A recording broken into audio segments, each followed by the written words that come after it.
I am your host, Carrie, and joining us today is Holyoke's very own local historian and creator of the historical tours of Greater Holyoke, Robert Como. He personally offers and leads public and private tours, as well as presentations of historical sites throughout the communities of Massachusetts. Currently, the community has chosen to focus on this year are Holyoke, Chicopee, South Hadley, and East Hampton, and also Granby and Amherst as well. And his tour spotlight on the local canals, reservoirs, cemeteries, and churches, as well as various parks, streets, and selected historical houses within each community. And today's episode, we will be discussing the Collins Canal in Wilbraham, Mass. So why was the built?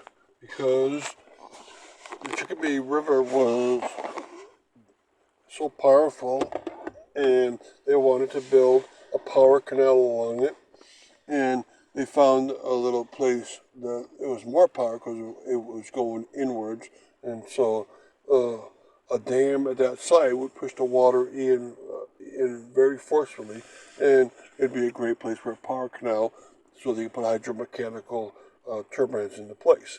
This was the age of the hydromechanical energy. Now, the canal probably dates from the very early 1880s, so it was one of the last ones to come in anywhere in New England.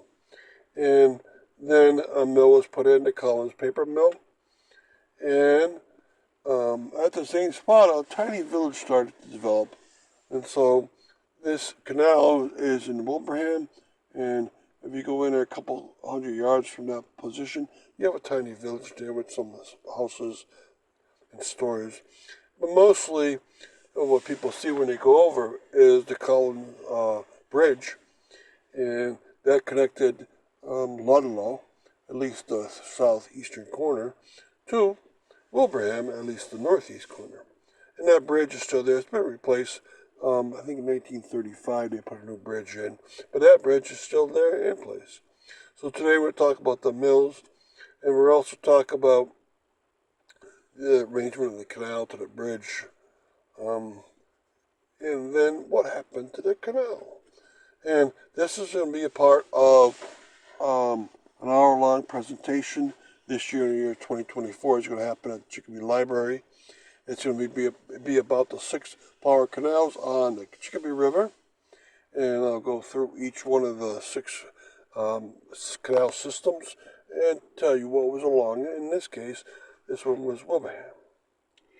And what mills were along it? All right. So at first, it was built for the Collins Paper Mill, which was one long horizontal mill and then a shorter one towards its end, and it was built to get paper, and it worked up to a point. It was the only one mill on there, so most of the other canals on the Chicopee River had many mills, especially the 2 in Chicopee itself.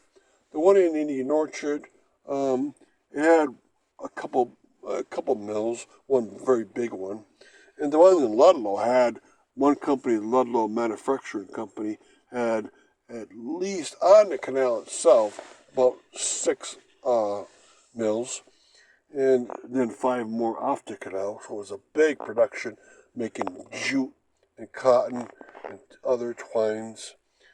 And this Collins one was into paper. Now, as the Collins mill didn't last long, it was replaced by William Whiting of Holyoke, building his 3rd paper mill, the William Whiting Mill number 3.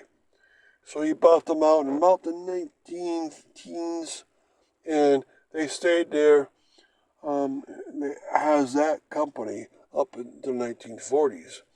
And it was a good company. That mill is still there in place. I don't think there's anything in there, but it still looks like a sustainable mill. Now, that's just for the mills, but it always was a short canal. And really quick before we continue with the rest of our interview, just to fill our listeners in, if you want to find out more information or sign up for any of his various tours, you can check out his website at holyokecanaltour.org. And there you can also find videos and podcasts of the stops along each of his tours, as well as photos and text of the historical sites throughout.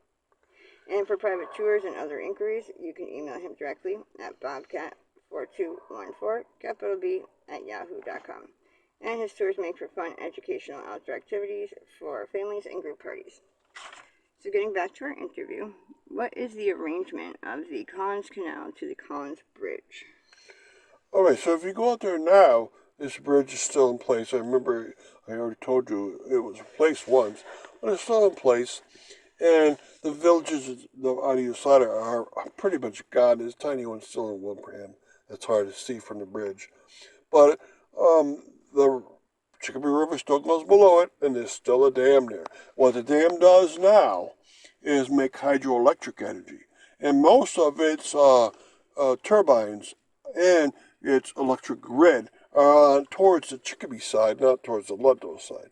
And the dam is basically for a while, about 2/3 across, straight across the river. And then the final third on the Wilbraham side is at a steep angle. And so you have the bridge going, and then just if you look off to the east, you see the dam about 100 feet away, and then the angle coming in towards the bridge. So if you're at that angle, you can see everything right there. So the arrangement is that the bridge basically is right over where the canal is coming in and the dam is coming in. Now, the canal itself is gone, and we'll talk about that. Now, what did this angled portion do? I think it pushed water into the canal formerly, but they left it in place. So when they filled in the canal, you still have the angled part of the dam coming right in towards the bridge. So it's very strange. If you're in the southeast corner of the bridge, you can look right down and see right below you an angled dam coming in. And that part almost functions as a spillway, because when you look out, the water is spilling over that part at a very low rate, but it's a little lower than the part out towards the river, which is higher up and straight across. So it's almost functions as a spillway. I don't know if it always did that. It's hard to tell from old maps, but there's a possibility they wanted it that way. They pushed the water in, a little bit was spilled over, that was going over a little too high, and then they had the bigger part on the other side. Now, that bigger part is now where the hydroelectric structure is. And what has become of the canal? Okay, the canal has been totally filled in, whether it's the entrance part by the dam, the midsection where the races would have been, where the tunnels would have fed water into the hydromechanical turbine, and the end part, the channel taking the water, they're all filled in. I've walked totally around this mill, and then I went down towards the river area, went on the bridge. I'm looking for any remnants of the canal. Everything is filled in. Now, I do have pictures of it, so if you go to my webpage, you can see there pictures of what the Collins Canal looked like. You can see the old-time mills when they were functional. They're still there, but they're not functional. And I did see a little brook heading below the mill, but that cannot possibly be any part of the canal, because the canal would have to be inland, and then the mill, and then the river. And this brook was between the mill and the river. And at least you get to see the dam in place, and it's still highly functional. It's interesting to see right after one section of the bridge, this entire dam structure. There's only one walkway on the bridge, and that's the side away from the dam. But if you go to the southeast corner of the bridge, you can still see that dam, and you can look on the river, and you can see the power station. So it's still a nice look out there. And thank you, Robert, for educating us on your tours and historical topics of your expertise. And of course, we want to thank our listeners for tuning in. And be sure to check out his website for more podcasts, as well as on SoundCloud.com.